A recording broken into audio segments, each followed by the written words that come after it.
ቀሳውስትና ፖለቲካ በአማን ነጸረ።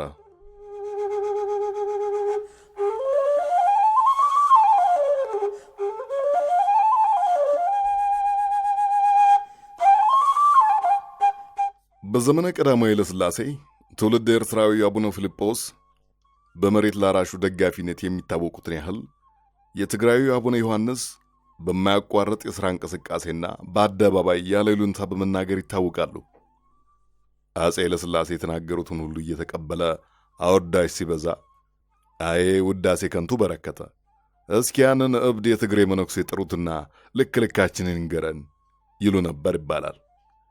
እንዲያም ሆኖ ከንጉሡ ጋር ሲበዛ ይቀራረቡ ነበር።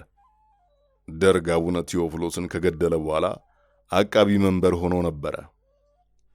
በወቅቱ እነ መንጌ ንጉሡን በቁጥጥር ሥር አድርገው መመሪያ ሲሰጧቸው አይ ከኃይለ ሥላሴ በቀር ንጉሥ አላውቅም በማለት ትዕግሥታቸውን መፈታተናቸው ይነገራል።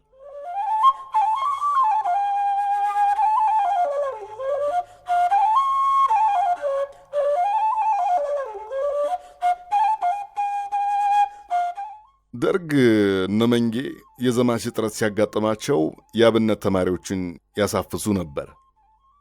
በወቅቱ ጤነኛ ተማሪዎች እንዳይታፈሱ የአካል ጉዳት ያለባቸው ተማሪዎች የሰጡትን ሽፋን ሞጣ አካባቢ የተማረው አይነ ስውር ጓደኛዬ በአሁኑ ጊዜ የኮራበትን መነኩሴ ጓደኛውን ሲወቅስልኝ እግረ መንገዱን እንዲህ አጫወተኝ። ወቀሳው እኔ ባተረፍኩት ነፍስ ለምን ይኮራል ነው።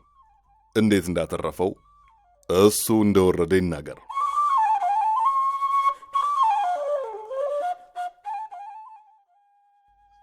ታጣቂዎች በሌሊት እንደሚመጡ መረጃው ነበረን።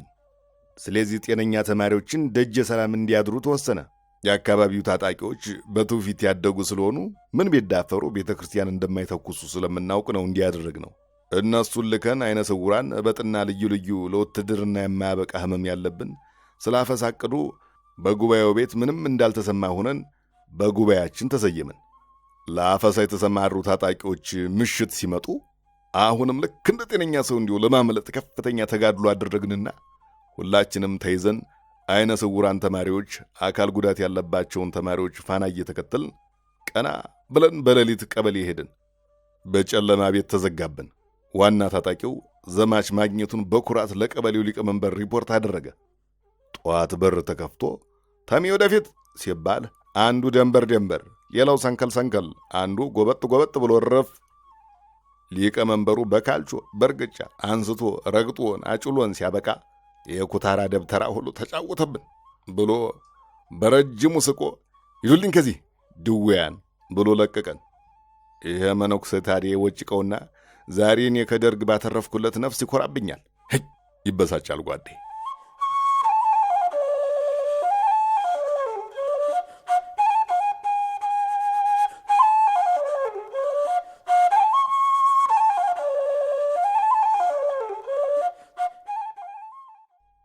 አሁንም ደርግ ይሄ ጓደኛዬ ሌላ በግርምት የሚያወራት ወግ አለችው።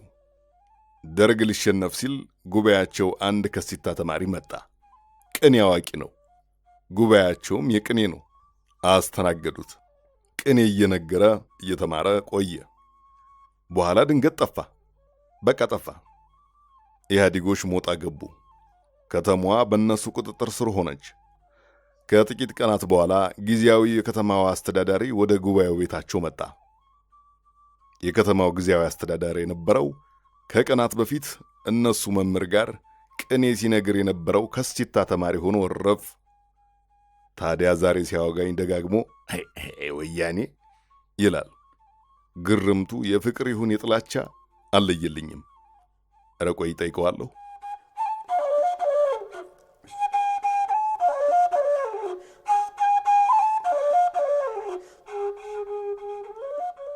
ወደ ኢህአዴግ ዘመን እንምጣ ደግሞ። በኢትዮ ኤርትራ ጦርነት ወቅት አቡነ ጳውሎስ አገራቱ ወደ ጦርነት እንዳይደርሱ ከኬንያ እስከ ኦስሎ ብዙ ደክመው ነበር።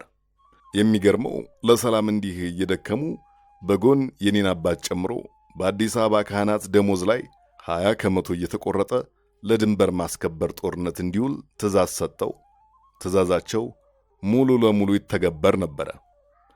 ለሳቸው የሰላም ድርድር የአውሮፕላን ቲኬት እንገዛለን፣ መልሰን ደግሞ ለስዬ አብርሃ የዩክሬን ታንክ መግዣ በረራ እናዋጣለን። የጉድ አገር።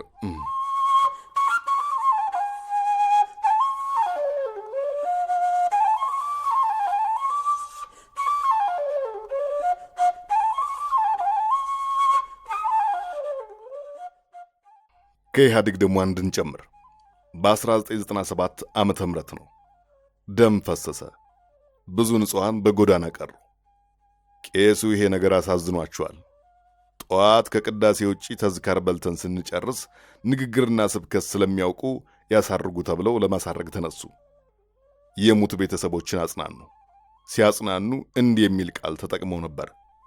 የእናንተ አባት ሞትማ ሞት አይባልም፣ እረፍት ነው። አላያችሁም ልጆቻችን በየጎዳናው ጊዜ ይማራችሁ ሳይባሉ እንደወጡ ሲቀሩ። ብቻ ተውት። የሞቱትን ነፍስ ይማር። ሀገራችንንም ሰላም ያደርግልን። ሀገራችንንም ሰላም ያደርግልን። አዎ ሀገራችንን ሰላም ያደርግልን። አቡነ ዘበሰማያት እንበል እስቲ። አሁን አሳረጉ። ወጣን። ስንወጣ ከመካከላችን የነበረው ካድሬነት አለኝ የሚል ወጣት አገልጋይ በነገር ጠመዳቸው። 3 ጊዜ ሀገራችንን ሰላም ያደርግልን፣ አንዱ ለጸብ ነው ሲል ከባድ ትንታኔ ተነተነ። ተንትኖ አልቀረም። ደህንነት ነን በሚሉ ሰዎች መሰንበቻውን ተግሳስ አሰጣቸው። በደብሩ አውደ ምሕረቱ እንዳይሰብኩ ተደረገ። ውሳኔው እስከ ዕለተ ሞታቸው ተግባራዊ ሆኖ ቀረ።